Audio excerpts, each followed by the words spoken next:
Welcome to the Pantheon.Plus Rewind. Happy Sunday, everybody, and welcome to episode 41 of the Rewind. Don't know what the Rewind is or how you got here? Well, don't worry, because we got you covered with all the latest news from the team at Visionary Realms regarding Pantheon, Rise of the Fallen, in one neat package. And then we take it from there and go one step further as we dig into the hot topics and discussions that are all around the community as we scour forums, Reddit, Discord, Facebook, Twitter, well, damn near everything to keep our finger on the pulse of the community and Pantheon itself. I say we because if I had to do this by myself, well, it wouldn't be pretty. So let me introduce to you the only elf that I can stomach being around for hours on end, Theric. So how are you, my friend? I'm good. That's the nicest thing you've ever said to me, that the only elf you can stomach being around for hours on end. I really take that to heart. I'm doing great. It's been a busy week. I've been back at my old office. I had to switch offices, so I went from one back to one that I used to work at, and I've been there now. It's been a couple of weeks, and I'm finally settled in. I'm feeling good about it. It was sort of one of those things I was kind of dreading. I talked about it a little bit with you and with some of our guildies and stuff, but it's gone really smoothly, and I feel like I've had a huge weight lifted off my shoulders. When change is not always easy, but this has been a good change, and I'm around people that I really like, and it's all kind of good. So I'm happy to sort of be back there. And before we get going with the show, I did want to take a moment though, because I wanted to thank some people who supported the show last week during the premiere. Once again, we had some donations, and have to give a shout out to those who did, and Bounty Code and Sparrow and Annoying Llama, three of the people who had donated previously did again. Jeez, so that's awesome. Is great, totally unexpected, and really, really appreciate it. So thank you very, very much for that. As we did last time, we'll come up with a fun way to put that money back into the show and do something like that. And like we did with our giveaway, we ran that giveaway for the Watchers Pledge during the last show. And I have to congratulate lucky Rewind listener Pirate Titan for winning that giveaway. So he's got himself a brand new Watchers Pledge. I know we got that to him successfully, which is great. So I'm sure he's happy with that. We had 70 people during the show last week, and 17 people put their name in the hat for that. So your chances, if we run it again, and you show up, your chances are pretty good. Yeah. So everyone who participated is great, and it was actually pretty fun. So maybe we'll up the stakes next time. Maybe we'll do like a bigger pledge level, maybe beta access or something like that. Yeah, I love what you said there. These people who are donating, I don't think we've ever asked anybody to ever donate money to us or ever, buy shirts from us, and we don't have a patron. I understand on Twitch that people subscribe to us, but a lot of the times, that's hopefully, when we say subscribe, you guys understand everybody gets the free subscribes from Prime. Yeah.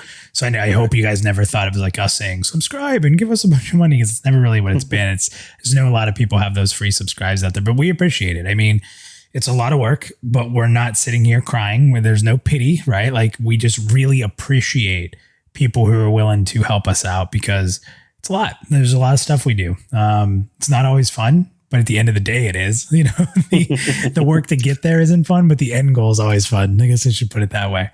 Yeah, it's just nice knowing that there's somebody who's I like this thing enough to show my support. It's from an inspiration, from a mental standpoint. More than anything else, it's not about the financial or anything like that. It's just people like what we're doing, so that's cool. That's all I really want. It's definitely in a very, very humble, positive way. It's very validating that people get an enjoyment out of what we do, and as much as I make people crazy. That it's something people want to devote some of their time to, because time is the most valuable asset we all have. So it just means a lot. It's awesome. Now I don't mean to just skip past that, because obviously that was super important. But whenever we do the interview or the intro here to the show, it's always back and forth, right? So you'll ask me what I've been up to, and then I'll ask you what you've been up to. We kind of just take turns with it, right? I have to talk a tiny bit about yesterday. Yeah, what's up? So yesterday I woke up in the morning and did a stream at 11 a.m. because a game came out that to me was probably one of my most anticipated games of the last very, very long time. Probably Borderlands 3 was the only thing, that launched outside of this game. And the game is called The Medium. And Right. for those that don't know why I was so hyped about this game and why I would stream a single player game, it's a studio called Bloober Studios, and they've made some other games, nothing like super huge or popular, but their whole company is sort of about making these games that have like this psychological aspect, whether it's horror or thriller or just makes you really think. They're very, very psychological games. Well, the company was actually built because they loved Silent Hill. It was like the core foundation of why they made Bloober Games. Like that was it, believe it or not. And they talked about it in an interview. So, for me, growing up, Silent Hill is probably one of the most impactful games in my life. Silent Hill 2 in particular. I've read college theses that were written on like what things meant in that game. Holy cow. I am obsessed with that game. And it has one of the most tragic endings I've ever experienced in my life. That was literally gut wrenching to discover. You go through this like psychological horror journey. It's terrifying. You're confused. There's emotion. And then the end just rips your heart out in a way that I can't even explain. It's like watching a movie where your jaw's on the ground at the end of the movie, right? But except you've played it and it's longer. So why I was so excited for Medium. So first of all, that's what this company is all about. And then number two, they've come out and kind of said that this game was sort of a love letter to Silent Hill 2. So at that point I'm in, right? Yeah.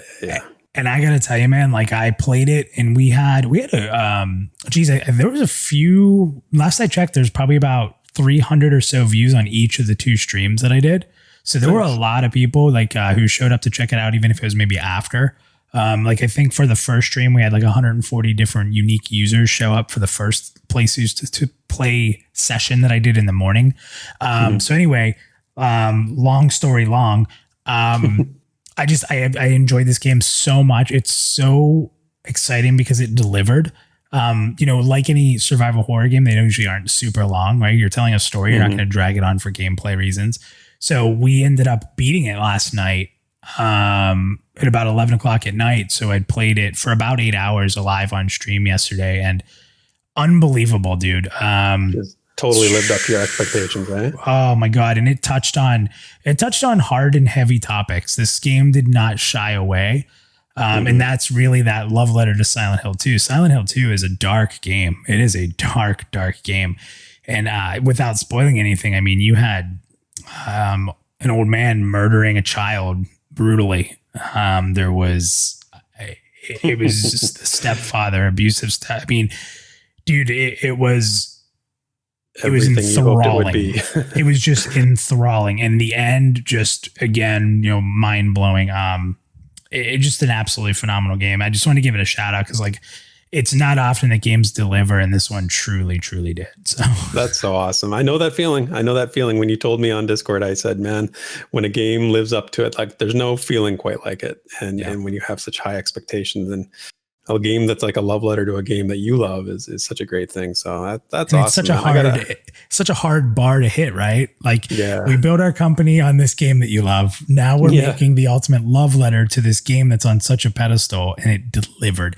And I got to tell people, like me and you have talked a lot about Game Pass and the value. This was on Game Pass on day one because it's a Microsoft exclusive. So I paid nothing more than I would have paid if this game didn't come out to have just this absolutely amazing experience. So if you guys have Game Pass out there and you like really psychological, terrifying games, like keep you on the edge of your seat, it's not going to be a game that jumps out at you all the time. You're going to feel creeped out the whole time you're playing. It's not going to be jump scares. But man, what a game.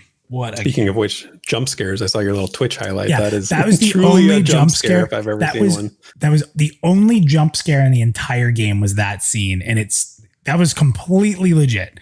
I didn't look at anything into this game. I was watching it. I'm close to my screen, and it scared the living hell out of me. So yeah, that's out there too. Yeah. It's a great experience. I'm glad to hear that. And you mentioned Game Pass being a good deal on a subscription. That's a little foreshadowing for what we're going to be talking about in this episode. So stay tuned if you want to talk about value of your subscriptions. Yeah, you're not kidding. So with that, let's get into VR news and notes. This week in Visionary Realms news and notes. All right, guys. So, wow. I mean, talk about foreshadowing accidentally. Like you tied it right together. So we're in VR news and notes here. We like to look at Twitter, and if there's any other important communication, we'll chat about it. But so there are two Twitter questions. One that's like a really good topic we're going to spend some time on, and one that's probably going to take 2 seconds to talk about. So the first one and most important one here is was posed out there. And this is a topic that's been coming up a lot because of how much people are talking about cash shops. It seems like any community area you go to right now, whether it's forums, Reddit, it's just cash shops, cash shops, cash shops. Basgrim put out 2 videos that were pretty much around cash shops. It is just this massive topic right now, and it's just bleeding into all the conversations. So obviously this one we're going to hear a lot about, but their question was subscription-based MMORPGs. What would you pay per month to play? And what would you want to be included? So 2 parts there, and that's the interesting part is how that's worded. So I have a lot of responses here, Theric. You, as always, are free to jump in as I read through these and kind of give some pointers, and we'll wrap it up at the end. But this is a really big topic. Lots to say. Yeah. So let's start with Basgrim. He posted here, he said, data proves that MMORPGs are more expensive to make each year, yet the $15 a month industry standard subscription hasn't changed in over 20 years, leaving a gap that microtransactions were created to fill. And now that's kind of a cancer in the genre, he says. He says people must be willing to pay more. Per hour, playing an MMO is still one of the cheapest forms of entertainment there is. Even if you only play 2 hours a day at $15 a month, that's still only about 25 cents an hour. Well, up until recently, those same people pledging $15 or more to watch a 2-hour movie at the theater. I've said this comparison quite a bit, and it seems like the theater one is always the best one to do because those prices have just become so exorbitant. And as you grow your family, it's like worse and worse and worse, right? It's ridiculous what it costs to go to a movie. And the funny comparison really is not even the theater comparison. It's the Netflix comparison, right? I mean, we'll get into it, but you pay a subscription for Netflix and think about how many hours you spend watching Netflix compared to playing an MMO, right? Like even that doesn't compare. So there's a lot. We'll get into it. Yeah, I think at the end of this, we'll talk through because there's a lot of things I want to bring up in relation to what you're saying there. So there's a lot to talk about here. So Jay Ferris says, I would say stick to the $20 to $25 range. People are starved for a decent MMO. Instead of doing a traditional expansion, charge more per month and keep the content alive. Tweak zones as the elves fight the orcs or humans go to war against the ogres. Not an overhaul, but just change it up.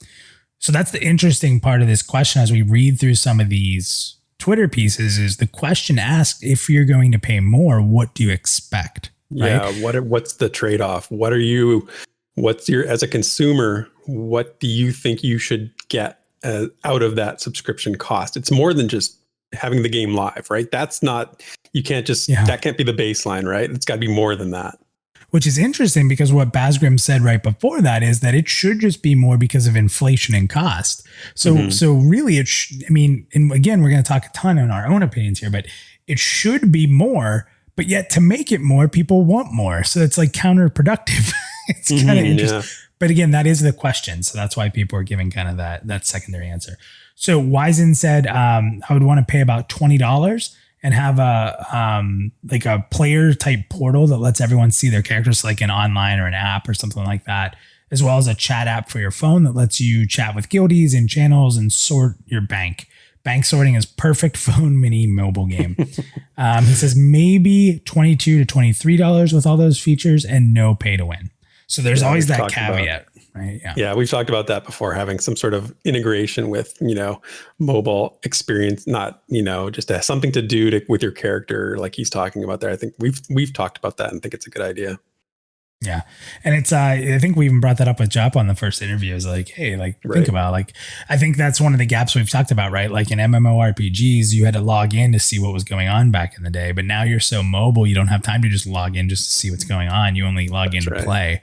So having that ability to do that and connect with the world mobily, not play. I know everyone's going to go crazy. Not play the game, not do mini games, not farm, not just to interact, to connect with your guild, connect with the world, to talk, see what's going on, hear the stories. I think that would be awesome. And I think that's something that can fill that gap of, always being at home, sitting in front of your computer when we were kids versus now just being anywhere we want to be connected. So, yeah, I think so too. 100%. So Nathan jumped in and he said, to be honest, I would pay a lot to play Pantheon per month, but thinking realistically and trying to maintain a large community, I do believe the $15 to $20 a month is probably where Pantheon wants to be. But just remember, breaking the status quo of $15 will cause many to, and he put a frowny face, get upset or, yeah. Yeah. Yep. So Libwick had a few things to say. He said, maybe it's a token-based sub model. The subs can be tiered. Each tier gets you different tokens. In-game content has token paywalls. Subs get you a lot, but if you're playing a lot, towards the end of the month, you may need to throw another $5 on it. Which is interesting that he's it's almost like this timing per month thing or play. You know what it sounds like to me is like a slot machine. It sounds like, you're sitting there and you're like, I need another 5 spins. I'm going to put another token in. Like I read Libwick's tweets here and I'm glad that you included them because I couldn't make sense of them, to be honest with you. I was trying to figure out what they were talking about and I just didn't get it. And that's not a criticism of Libwick. I'm just saying it's tough. We've talked 100 times about Twitter being like the limited characters. When you want to say something, you try to say it any way you can and you lose other words that maybe you need. Yeah. Andy Humor said $20 a month. There should be 0 limitations on any available content with a subscription fee. Microtransactions are fine for cosmetics, EXP boosts, whatever, as long as they don't become pay to win. That's an interesting one. I don't think there's a lot of people that shared Andy's perspective here that we're going to raise the sub, but microtransactions are still okay. Yeah, he's definitely in the I would say in the minority maybe of the responses here for sure. That's not what people are looking for really. Yeah, and it's funny because the very next one here is from Gast, and they say whatever it is fair as long as there's no microtransactions, none at all. No shiny skins, no cute little companion pets, no nothing. Now, here's the funny part. He says no nothing at the end, so apparently he wants everything. I mean, that's... What? What do you mean? No nothing? No nothing is double negative. So I see. I see. Okay, I got it. He was good. He said no shiny skins, no cute little companions, and he said no nothing. So I'm just saying. Yes. Gast made a mistake with his grammar there. I would agree. Don't worry, I'm not a grammar Nazi. I can barely pronounce anything and I spell everything wrong. So don't worry, Gast. I'm just playing. JJ says bare minimum would be $15. Maybe the most would be about $25. And he said the higher the price, I would expect a higher level of support, GM events, etc. The mindset is if you're going to charge more, you have to do more than a comparable MMORPG at a lower price. That is a huge statement, which I'm going to zip on right now so we can keep reading through people's comments, but I'm definitely coming back to. So I agree. Me too. I want to talk about that one too. Yeah. Rackus Talent says one thing that we need to figure out is if we go with a $15 a month sub without any other in-game payment, how do we make people who have money and would love to support Pantheon further do that without making it pay to win or immersion breaking? I think that's a great point. Like, why would you want to... it's been brought up. Yeah. It's been brought up a couple times. Some people have said like allow there to be like a voluntary level where you can just give money. If you want to support this game, if you want to do it, you can give more money in your subscription and not get anything back for it. But then there has to be something. There's something there that probably doesn't make a lot of sense. It wouldn't work necessarily. Yeah, you have to get something back. Like I get like even if it's something small, just to get something out of it, to justify it in your own head. You get a chat emoji. That's what you get. Yeah. Volley Pantheon says, if the game is engaging, full of content, and would keep me playing week after week, then $20 to $25 a month for me. Half the cost of a full price console game, which I will no longer have to buy, which is so true. Cheapest cost per minute of any form of entertainment for me. And he says, I know posting the cost of entertainment in minutes may sound like I frequent less desirable establishments, but there's just nothing worse than playing $50 for a game that lasts less than 10 hours.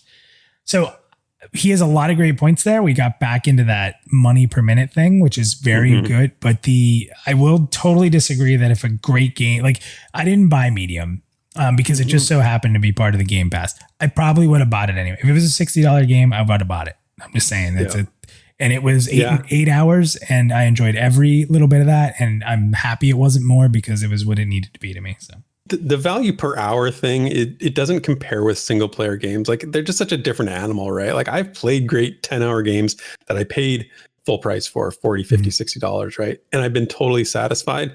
But then I just finished playing Horizon Zero Dawn, which is a huge game. So you get so much value in terms of hours. But honestly, like for the amount of hours I actually enjoyed playing it, and I know people like that game, but I didn't enjoy it all that much. I probably got 2 hours of enjoyment out of it in total, just because of the storyline stuff. But it's really the value calculation with MMOs and single player games just doesn't equate. Yeah. It's apples and oranges. It's funny. Like, have you ever played like a role playing game where you thought it was going to end and then it just keeps going? And my God. Just wish it would end. How many times have I done that? Like, you get to a point, you're like, all right, 30 hours in, you're like, just wrap this shit up, like, let's go. Yeah. Xenogears. I just remember every time I thought that game was going to end, it just went into a 90-minute like cutscene. Oh man. Felt like it was never ending. They take it to the nth degree, right? I've talked about Dragon Quest, the recent one on the Switch. It's like 100 and some odd hours. There was times when I'm like, you can't go past 70 hours. And then they do. You Sometimes can't go past the story 80 hours. is too long. Yeah. It's nutty. Oh man. Archbishop says $15 to $20 a month for subscription base seems good to me, as long as we have an active GM and update patches to show how our money is being used for the product. He says I'd also like the idea of multiple account discount packages, like have 2 accounts for 30, 3 accounts for 40. So it's that's weird. Interesting. Yeah, that's an interesting concept. I haven't heard that before. I really like that, actually. Well, here's the one thing about that. And this is where you've heard me a lot of times say sometimes us as gamers expect a little too much. We, the comment of just showing us exactly how our money is being spent, that you can't fulfill that. Because what you may like isn't going to be what someone else likes. Someone's like, well, my money's not being spent. Like, I'm not. It's a lot like having this community funded game as it is. I want the community to have a voice. Hell, we want to have a voice, right? So you can't be a hypocrite. But at the same time, it's like sometimes the best games that have ever been made have had the smallest bit of community involvement, like Zelda games. The community doesn't tell them what a Zelda game is going to look like. They tell you what a Zelda game is going to look like. We're thankful for it, right? I totally agree with that. And I was more talking about the latter point that he made about the multiple accounts, like a discount for having more accounts. I think that's the idea that I think might have some merit to it. Be interesting to see what, if a game's ever done that before. Yeah. Jason Stockwell says, I would realistically be happy paying $25 a month if that were enough to fund the game optimally. A pure old school MMO hardline feel would be ideally no microtransactions whatsoever. If $25 were enough for a legit next-gen experience, then hell, I'd pay $30. Nice. He says, it also harms those filthy no-good botters and those accursed multi-boxers, which is a plus. So, I agree. Breakout says, I don't like cash shops, so me personally, I would pay a little bit more per month for no cash shop. However, someone who doesn't know about Pantheon might look at a higher sub cost and lose interest. To keep attracting new players, cash shop and lower costs actually might be better. Jorgen Wittstrom says industry standards of $14.99 for basic access is fair. A $19.99 premium subscription with queue priority, bonus character slots, and other minor bonuses could be interesting. And he said queue priority. Queue priority. He said he loved the original free to play Sony All Access plan. Was his old favorite. Interesting. Board fan, how was it? Garood? Yeah, something like that. Garood. A lot of people cannot afford $15 a month, though. And that is one reason why free to play is so popular. Good point. True. And finally, Rykoth, who's been mentioned a couple times on our show here, says subscription-based alone is not good anymore. Enough anymore, anyway. Buy to play with a sub that offers benefits, think of ESO's crafting bag, is more optimal to me. Cash shop, I know, bad cash shop, he says, but for purely aesthetic RP type stuff as a supplement works well in his opinion. So we went through a little bit more than common with all the different answers here, because this is a really important topic and one that I think can't be taken or made lightly, so to speak. So, I mean, we've talked about a lot of stuff here. Like, where's your head starting before we just dive right in? Well, I almost think you're reading my notes, because I had in my notes the same thing. This is a really important question. And, VR would be wise to actually look at a lot of these responses. I thought that, you can get a lot of valuable data from this because it was posted here. It was also posted on the forums. And I think that they need to really look at what people are willing to pay, as opposed to, what you might expect. I think a lot of people made the mistake of answering the question as in like, what did they think VR should charge? Because that's what people will accept, instead of saying, what would you want? Right. Yeah. Like, I look at it from the perspective of I would personally like to pay more for an expansion to keep cash shops out, to make it more viable. But I also agree. So that's my perspective. But then I understand what people are saying, because they're right. I actually tallied up some numbers of the responses. The $15 to $20 a month range is by far the majority, like by far. There's definitely people who say 20 to 30, and even some people who said, pay more than that. And that's definitely the outlier. But the 15 to 20 has become so standard. I think that, so my thinking is that there's also other options, and some people did bring up other options. Like there's tiered types of subscription plans where you're talking about like you get 2 months of subscription, and then you get for a certain amount. You could get a smaller subscription for a lesser amount, but with, maybe a few add-ons here and there. One of the ideas I read, which was really, really interesting, I hadn't thought of it. You think of it like an a la carte menu at a restaurant, right? So you've got a base, like it costs $10. Let's say your $10 is your baseline. And then you can pick, the things you want added on to your subscription. So maybe you add $2 for unlimited server transfers. Maybe you add a couple bucks for unlimited character slots or extended customer service hours. You know what I'm talking about, right? Like you can sort of have these features. It's like putting your insurance plan together. What's that? It's like putting your healthcare package together. Yeah. Well, I live in Canada. We have that automatically. So I don't know anything about that. But it is sort of like that a little bit, like you do with this menu that you can sort of create your own subscription cost outside of a baseline and allow people to pay what they can pay and what for the features that they want. There's just a lot to talk about. There's a lot of things you could say too. We live in the age of subscriptions, right? Like everything's a subscription these days. You've got like Spotify, Netflix, Audible for audiobooks, like name it, we've got it. And subscriptions are high, but this is one game. So you have to think about it like, okay, what does this one game equate to everything you get from those? And not about a value perspective, but I'm talking about like range of things you can get, right? Like, so in Spotify, I can listen to any song basically I want for, what is it, $12 a month? Yeah. So, is Pantheon, whatever model they choose, is it fitting into that mentality, that mindset? So what do you think? Yeah, it's really interesting. So let's start with what does $15 get you, right? So we all know that $15 doesn't mean what it did when you paid $15 to play EQ or WoW when it came out. It's not the same. Development, it's funny because a lot of people say like development's easier now. No, it's not. Like it's like how when we all got cell phones, we thought our jobs were going to be easier when we got smartphones because we could do all this stuff, but they just wanted us to do more. They didn't. You were always working.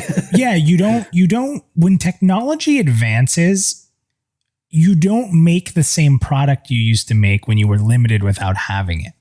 So what happens is you say, oh, everything we used to do is easier. So in all the free time you have, it's okay. Now we can do all this. Like none of us have ever had our lives made better by this technology. We just have to work harder now for the same, pretty much. Yeah. And it's kind of this weird thing about technology. I love technology. I mean, if you see 90% of what I spend my money is on technology, I love it, but it doesn't really help us get a quality of life. It just helps us work harder and more to the bone. And that's kind of what happens with game design, right? Like, okay, you have these tools now, but now you have time to do all this other stuff that's expected.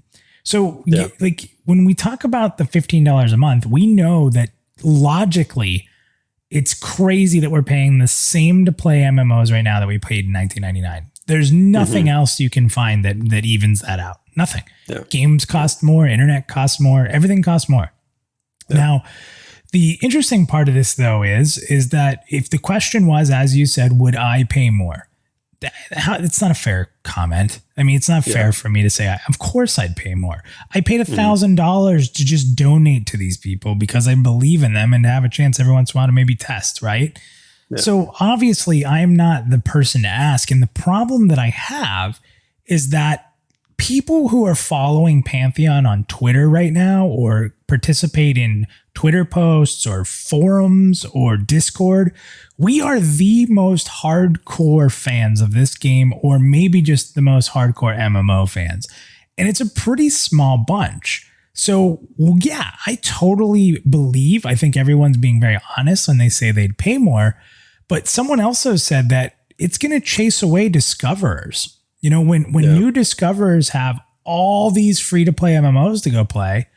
And then the top MMOs, which, logically from numbers standpoint right now are WoW, ESO, and Final Fantasy. Okay, well, if you're going to charge more than all these games, why? Like, well, me and you will pay for it. Me and you will do it all day. We'll pay 15, 20, 30 bucks, whatever. We probably won't be happy about it, but we'll do it because we want to play it. But at the same time, like, this game doesn't survive on just us, just the people on Twitter, just the people in the Discords. We need a lot more than that. And we need new discoverers every month. Because as people drop, we hope new people discover. And going above $15, even though it makes sense, people aren't going to want to discover. Yeah, so I want to make a point on that because there's something that Basgrim's recent video, I think, his last one, had a quote from Brad McQuaid, and it sums up perfectly what we're talking about here. He's talking about charging a higher sub fee, calling yourself a premium MMO, right? Like some sort of premium coffee, you pay more for it, or you go to a steakhouse for a premium steak, right? And that's all fine and good, and that stuff does exist, and it can be profitable. But Brad was right on when he said, you can't charge a premium sub fee until you've proven you're a premium game, right? I'm paraphrasing what he said here, it's not the exact quote, but and that's totally true. I mean, nobody's gonna accept you as a premium game with a higher sub fee. As much as I would pay it, and I would want that because it would be good for the company and the game in general, people just aren't going to do that. But the problem is that now let's say you don't do that, you wait.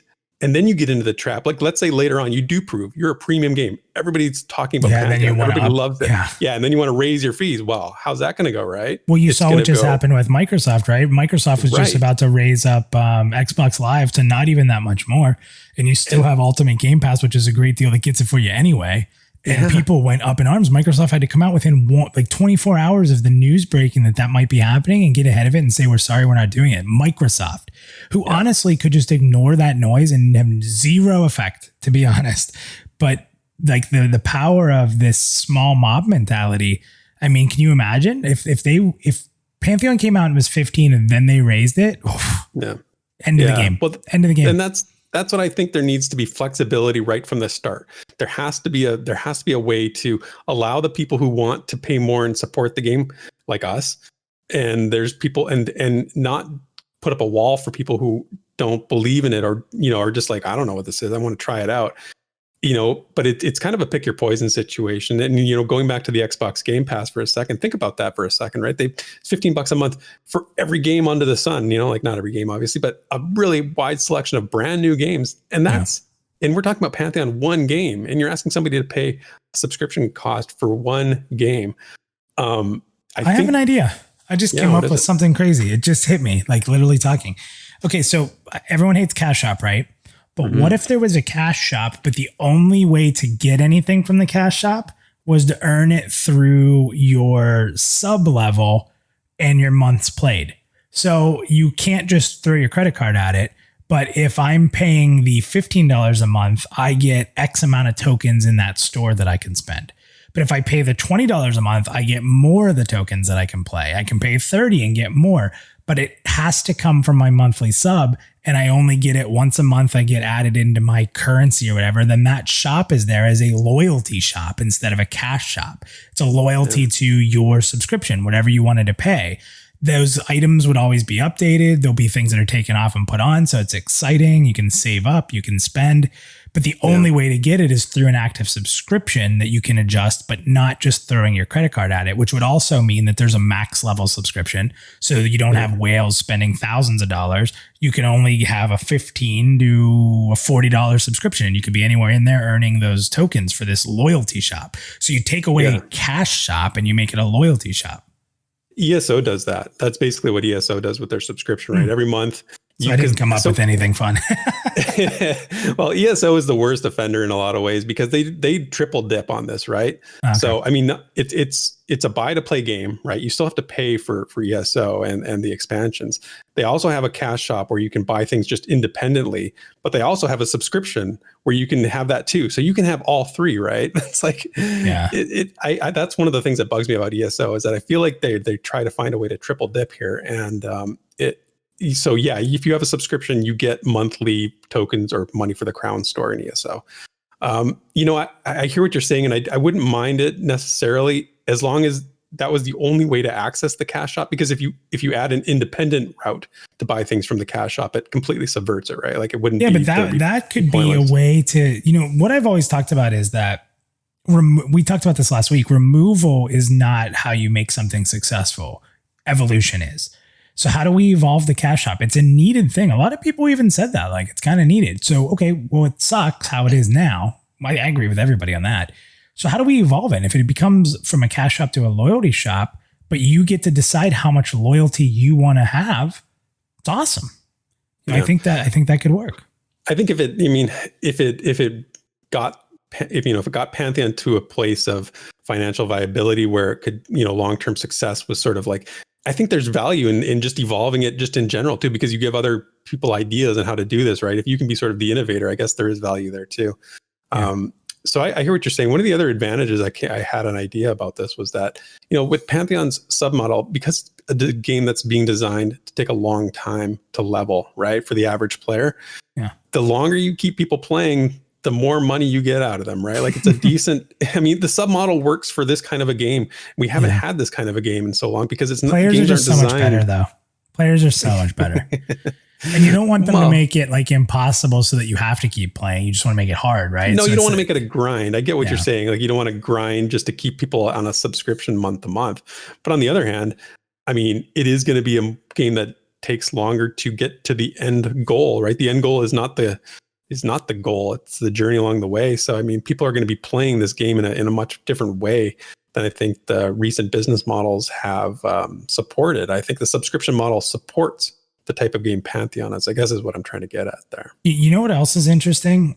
So one of the big things about a submodel that is scary is that at any time people can just stop paying and then the game's in trouble, right? Like you can't predict people staying. And that's why submodels are really difficult. So, I don't see a lot of games do a lot to get like a yearly subscription. Like you see games like World of Warcraft where you can sign up for, 1 month, 3 months, 6 months, right? And you get like these tiny little discounts. Like instead of $15 a month, if you do 3 months, it's like $14.50 a month. And it's never like an actual like savings where you're like, I should do that. And if there was a way to make it, especially if you're looking at these higher costs for an individual month, but then if you get people to sign up for 6 months to a year, that's a big deal. Think about like Amazon Prime. You pay $150 a year for that. And don't get me wrong, Amazon Prime's like one of the greatest deals in the world. But you pay it every year and then you have that one payment and then you just go back to using it. And it would be interesting if they could convince more people to get off the one month subscriptions that are non-reliable, and then get people more into the six to a year like subscription package. And you can do that if you start with a $20 sub, which again, I'm not really a big fan of, but if you do that, you could bring it down to where if you pay for a year, it's $12 a month. And that's a big savings. So just stuff like that. And I think like I said, maybe that loyalty shop or trying to give advantage to long-time subscriptions is pretty important to me, I think. Yeah, no, it makes a lot of sense. And it gives it gives them that financial security to know, what their sort of income long-term is, because like you say, the month-to-month thing, people can drop out and then you don't know what's going on. So I think this is a really important question. Again, I'm going to say it again, but I think VR would be really wise to sort of take this data and compile it, and put it into a something that they can figure out what's going to work for them. I'm sure they've already done this. It's probably stupid of me to even say that because not stupid. You never know, man. Otherwise we'd see it. We don't see it across. I'm sure people look at it, but nobody's made the jump to truly innovate this side of it. That's why we're still talking about a $15 sub. And the last thing I'll say is it's $15 for Game Pass Ultimate. That gets you Xbox Live. That gets you free Xbox games and free PC games. And I just played a game I would have paid $60 a year or $60 to buy. And it was their day one for me to play basically for free. So yeah, that value of $15, there's a lot out there these days for value of $15, like you were saying with Netflix and stuff. So no, there's room to grow here. There's room to move. And I think that they can really do something smart here and find that financial viability. Again, they've said it all along. They're not looking to be, they're not looking to be the biggest game on the market. They're not looking to be the biggest, MMO out there. They just want to make a game that is financially, solvent and can maintain and can be profitable at a reasonable level. Like they're not, I think that's a reasonable goal, and I think it can be done with the submodel. Yep, I agree. Well, we spent a lot of time on that. I knew we would because that is, like you said, very important. So the next question they said is, what communication platforms do you use for gaming and why? So here's the deal. I'm not reading anybody's comments. I apologize, everybody, and here's why. Because the answer to this was Discord from Isn't that crazy? everybody. And if someone didn't say Discord, Theric, they probably meant to say Discord. But no, jokes aside, about 90% of people said Discord, and a lot of people mentioned they do like in-game text chat. But then a lot of those people also added Discord. And then a few people reminisced of the old days of Ventrilo, which I too have very fond memories of. Sure. But it got crazy enough to where someone even said telepathy, and another one said AOL Instant Messenger. So I think this is a pretty obvious. Discord has done an amazing job of being a free program that has completely taken the world over in this aspect. Did nobody say ICQ? Because I remember I saw ICQ. A little flower. Man. Yeah, the little flower. That's right. Exactly. I'm glad you know what I'm talking about, because some people might not. I think my first internet, remember when the internet came out, like having an internet girlfriend was cool? My first internet girlfriend was like on ICQ, I think. Oh yeah. Yeah. the little flower lit up a lot. Did it pop up? Yeah. Nice. That nice little noise, that little pleasant sound of ICQ popping up. Oh, ICQ. Good old days. Yeah, AOL Instant Messenger rocked, man, because you could put HTML in your profile code. I never did AOL Instant Messenger. I did Vent and I did ICQ, but I never. Well, it makes sense because it's America Online. Yeah, that's right. We didn't. Well, not to say we didn't get the AOL Instant Messenger. Oh, I still got the CDs in the mail every week. I got those free CDs that AOL sent. I don't know how they were profitable. Everybody got 7,000 CDs. I don't know. I asked someone the other day, I'm like, because they were talking about all the old computer stuff they had, and I'm like, do you happen to have an old AOL disc? Oh my God. Can you imagine how many of those are floating around out there? Yeah. Good times. Probably half of CDs that we listen to music on were reprinted on this. Yeah. They were blanked and burned for pirated music. Oh man. All right. Well, that's it for VR news and notes. We spent a lot of time there today, but let's toss it over to you. When the Pantheon community speaks, we listen. So let's dig into the forums and fan projects to see what the discussion's all about. Okay, so there's a really good question posted by the folks over at Massively this week. And I don't usually go over and do like outside websites. I usually try to stick to the forums and whatnot, but this was too good to pass up. It's a fun discussion, and it definitely applies to Pantheon, because the question they asked was, what fuels your Wanderlust, or what MMO fuels your Wanderlust? And I'll add to it a little more, but like asking, what evokes Wanderlust in an MMO, right? So let's sort of define what we're talking about here. According to Wikipedia, what Wanderlust is a strong desire to wander or travel or explore the world. And, reading the comments and responses to the article, I started to wonder, what is it about Pantheon that's going to evoke that in us, right? Pantheon's a game that's, leaning into the world exploration desire, or, that Wanderlust sense. So, let's hear some of the responses from the MMO community and consider how they relate to what we know about Pantheon. So the first one was from Natalia, and she said, if you've not explored Black Desert Online, you've missed a lot of beautiful scenery. The world is vast. The density of critters that want to eat you isn't such that you're constantly on the run for your life, even if you're in places you definitely shouldn't be. I thought that was an interesting point, because what she's saying is like, the beauty of the world is brought out by a lack of sort of danger around you, right? And we know Pantheon's going for a more of a dangerous world, respect your environment kind of thing. So, does that encourage or discourage Wanderlust? I don't think it does myself. I think it actually encourages it. But what Natalia's saying about Black Desert, like you've played Black Desert, do you have that sense of Wanderlust when you played it? Yeah, I actually did. You know what it is? It's because there's so many enemy types. Like everywhere you go to fight is a new enemy type. And they're pretty well done character models. Now, when you're fighting those enemies, they all kind of look the same, and they little differences, which I guess is any MMO. But like you're fighting these big tiger people, and then all of a sudden you're fighting spiders in this area. Then all of a sudden you're fighting everything had different models. It was neat. Yeah. But I'll tell you that the instant, like when I read this, I remember the first time I got my first boat, and I started to row this slow ass boat in the water to go find islands somewhere. And it was like a journey, man. My boat was so slow. I didn't have a sail on it or anything. It was just me, oars away. But like I found this pirate island and I stayed there for a while. And like every island had stuff on it, and there were tons of them.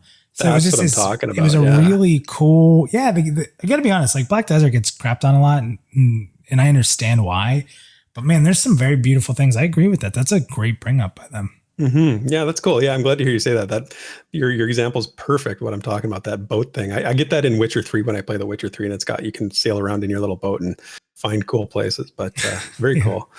The next one was from Anstalt, and they said Star Wars Galaxies is the primary one for me.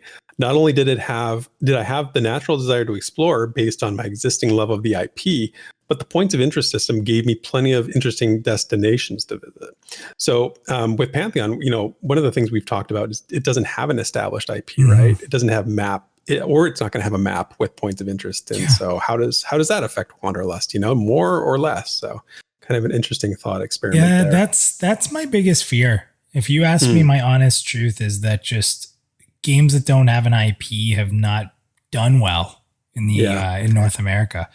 And I can't thank you and Chris enough, because the way you guys have gotten me into the lore, I feel like I'm going into this almost like I went into World of Warcraft, if not even more.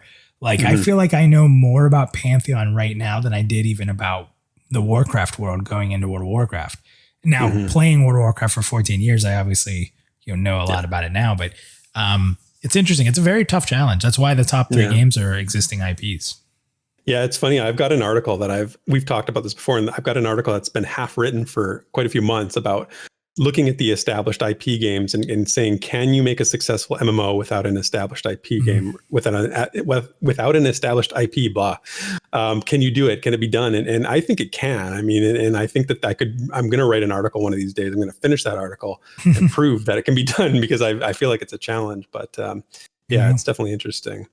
Somebody else actually mentioned Star Wars Galaxies too. Corey James Hill, he said, being able to set up a camp as a ranger and have passersby see the smoke from my fire and come sit with me was one of my favorite things to do in the game. Many an adventure with strangers organically started like this, and a lot of those people became friends.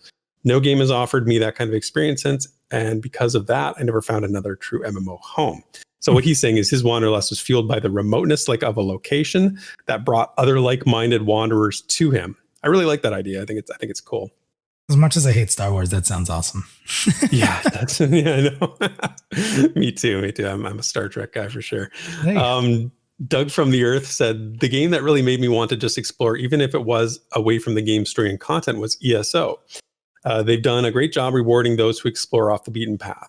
So, I mean, like I said, I've played ESO. I have to admit it did do a good job of this when it came out, because there were like these hidden treasure chests all over the place. There were skill shards. They still have those that you have to go and find them in the world. I feel like it was a little bit nullified though, because the map in ESO is very detailed. Like it's one of those things where it's like you're not really ever the map the whole time. You're not ever really just sort of exploring for the sake of exploring. You're very purposefully exploring, and you kind of know where you're going all the time a little bit, but I haven't played it in a while, so I don't want to go too off on it. Somebody mentioned Ark, Ember Star, and Ark Survival Evolved is an interesting game. I've heard it brought up a few times. That basically what they're saying is, searching for high level creatures to tame, ones with different color combinations, or, those all special sort of trophy materials that they got. That was what motivated them, looking for like alpha creatures to drop, that kind of stuff. So it would make like a routine trip out into the wilds, sort of anything could happen. And I think the theme here that they're trying to get across is that always that chance of a special occurrence happening that fueled their wanderlust. And I can totally agree with that. I think EQ was a big part of that for me. Always going out. You could just be a run from, Kinos to Freeport, and you're just doing it to get there. But along the way, you happen to see a rare spawn, right? It's like, oh my God, I got to get this, That's awesome. I love that. We even did that in EQ too. Like when we saw a rare named mob, we're like, oh, we're going to kill it. I know. I've been thinking about EQ too. I went back in and played it a little bit. I didn't level. I just wanted to do some stuff and get familiar with my skills, but we're going to play it some more next week. I cannot wait, because we had a great time. John Wax said for him, it's all about size and scope. And he mentioned the game Entropia, which is a MMO, like space MMO kind of game. He's talked about how it's huge, and it's perfect. Every other game is small in comparison, and I think he really liked that idea. He says, we're stuck at a point where the tech can't keep up with the ideas or our wants. So he says, just use Google Earth as a template and build it from there. That's the size. So make it huge, I guess. The next one I agree with too. Sleepy said none of them anymore. So no MMOs, which is really awful. But he says Subnautica did more to make me want to explore than any MMO in the last 5 years. I've heard a lot about that. Dude, you have to play Subnautica. It is so good. And, if you like crafting sort of survival games, but it's not really that. There's a real strong story going on. And when I played it, I wanted to explore every foot of the ocean floor, right? Of the ocean in general, because there was always something cool to find. There was always a new monster. There was always some bit of like environmental storytelling, like a crashed, explorer pod or sub or something like that. It is a great game. So I agree with that. Morgan said the obvious answer is Minecraft. It brings him to tears just to think about how amazing the worlds that you can create in Minecraft are, and they really do. So he's saying, that's infinite possibilities is what motivates him to explore. That fuels it for him, and I think it's hard to argue. I never got into Minecraft, but I mean, you can't deny the capabilities you have in that game if you're dedicated. Yeah. It's crazy.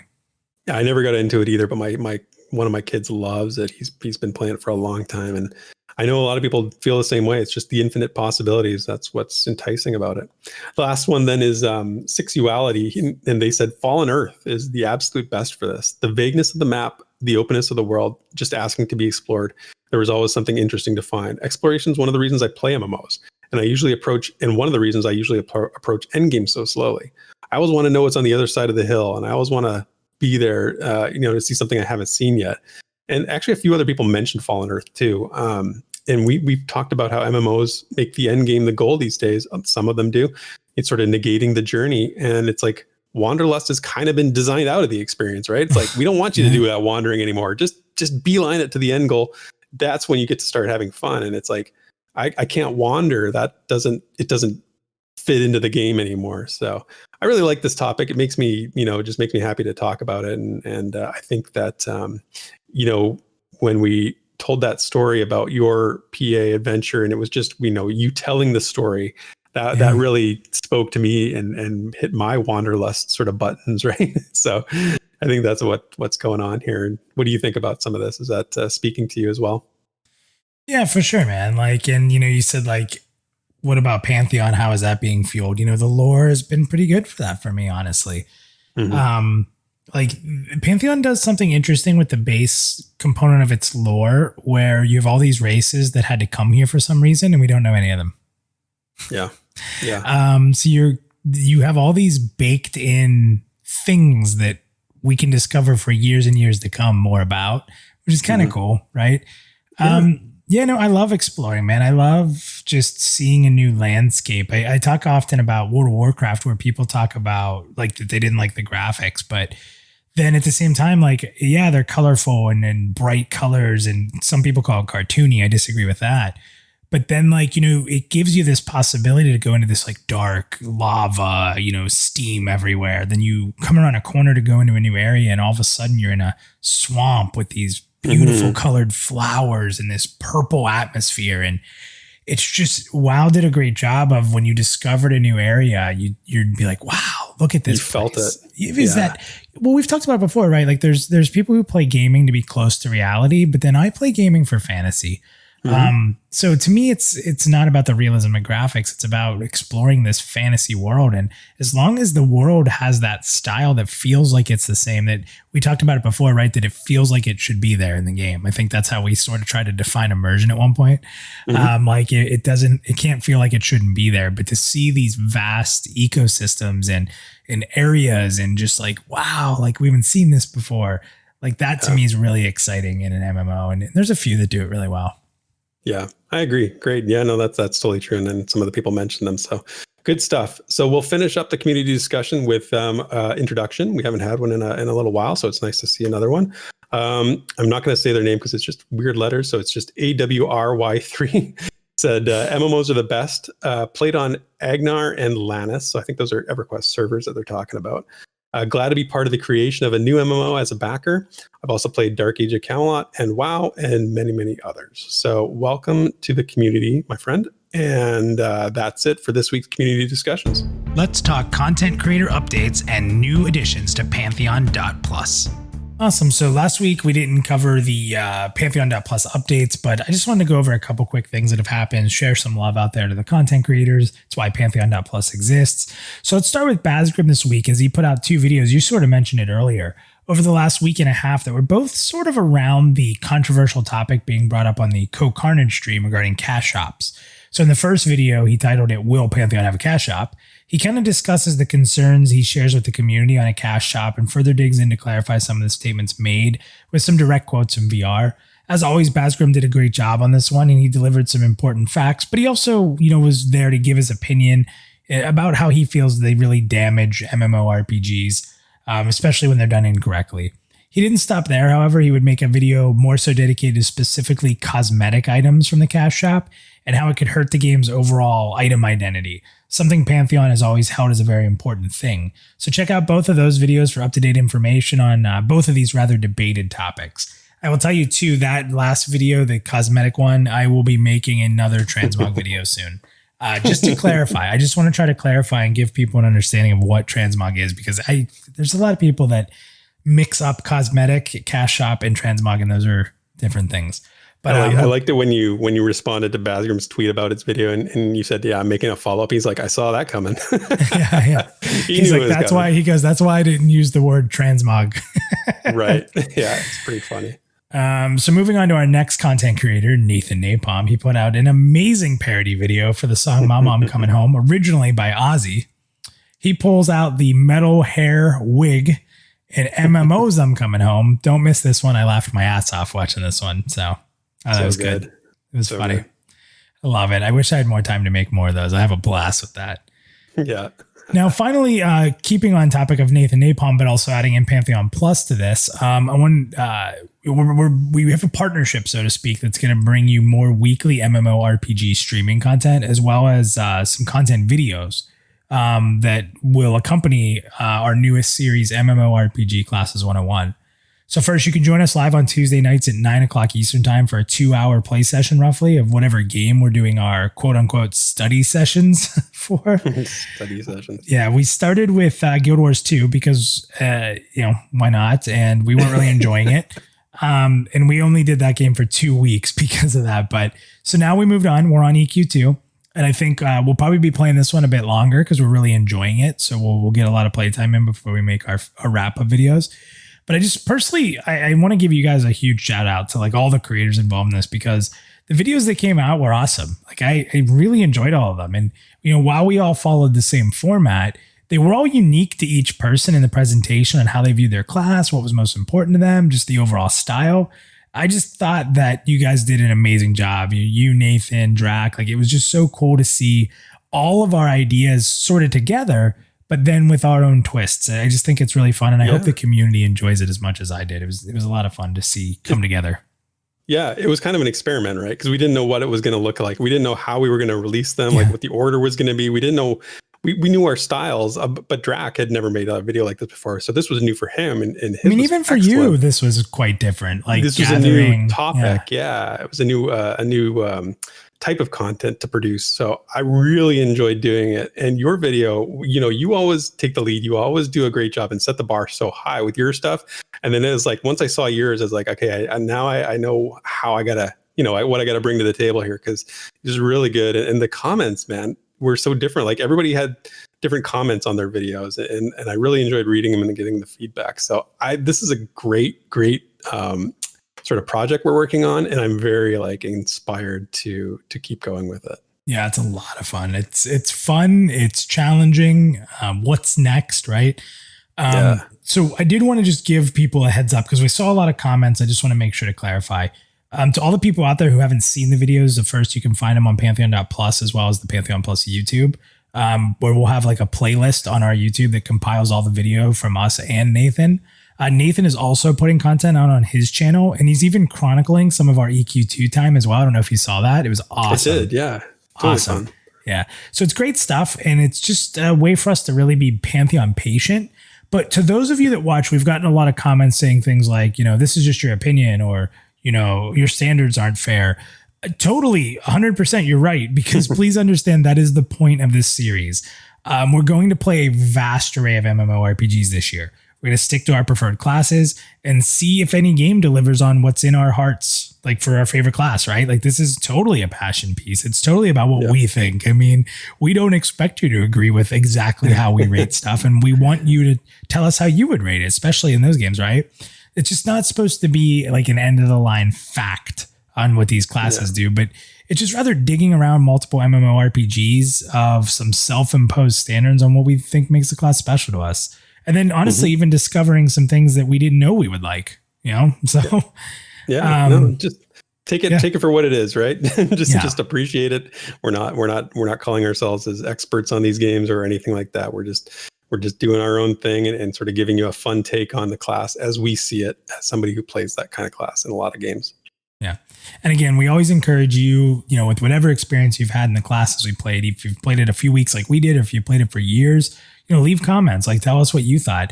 You don't have to agree with us. We also want to know your feelings. Like you can rate it, you can grade it, do it in the comments, play along with us. We had a lot of people jump into EverQuest who were playing with us and giving their thoughts. That's what community is all about. We can have different opinions and we're totally cool with it. We want to hear when you say, hey, Minus, I think that the Guild Wars 2 Rogue should have gotten an F and you gave it a C-, then tell me that. Or if you say, hey, the Guild Wars 2 Rogue class is the best, I love it, tell me why. That's the things we want to share that experience in, that we're all different, but let's bring it all to the table and have a good conversation about it. So if you haven't checked it out, hopefully you can join us for our study sessions and we're playing live and joke around with us and chat, or just check the videos out and let us know your comments. So, but that's it for Pantheon.Plus. Sit back and relax. It's time for The Lore You Know. And now, a continued reading from the Book of Availloth, primer on the human pantheon of deities. Coursera, protector of the holy. Long ranking at the top of the human pantheon, along with Argos, Coursera is both a guardian and a guide to the pious and the valiant. Her arms are said to stretch as wide as the human race, with no righteous soul left unconsidered or humble voice unheard. In the realm beyond mortality, she is said to lead the defense of the holy against the damned who escape from Altheros' keeping. While Coursera's place is shifted back amongst all tiers of the civilian population, within the military, her position endures undiminished, ever the bedrock of their bravery and defeat and bulwark against the hubris and victory. Coursera's kiss is said to rest upon the noble of heart, no matter their rank in society, birth, or tragedy and death. In the wake of the Deicide War, few celestial relationships were as devastated as Coursera's with her followers. The understanding of what shifted is still painfully weak, but there was a global severing in the direct communion between gods and mortals.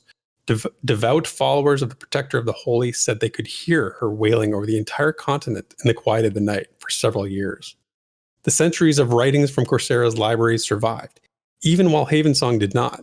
As a tribute to the constant worship, much of this ancient wisdom, writ, and wonder was studiously converted into song, hymn, and chant.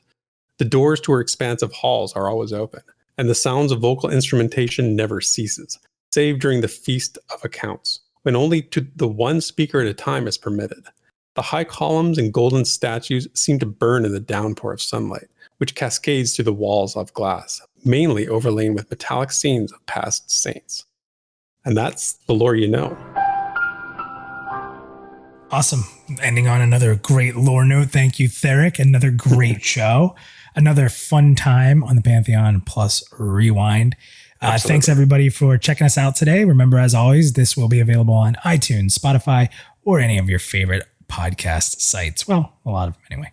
Theric, awesome discussion today. Some important stuff to discuss. Some great ideas from the community. As always, that's what we love talking about. The community, your thoughts out there. So keep them coming. Let us know what you think. Let us know what you'd like to see on the Rewind. And as always, we'll see you next week.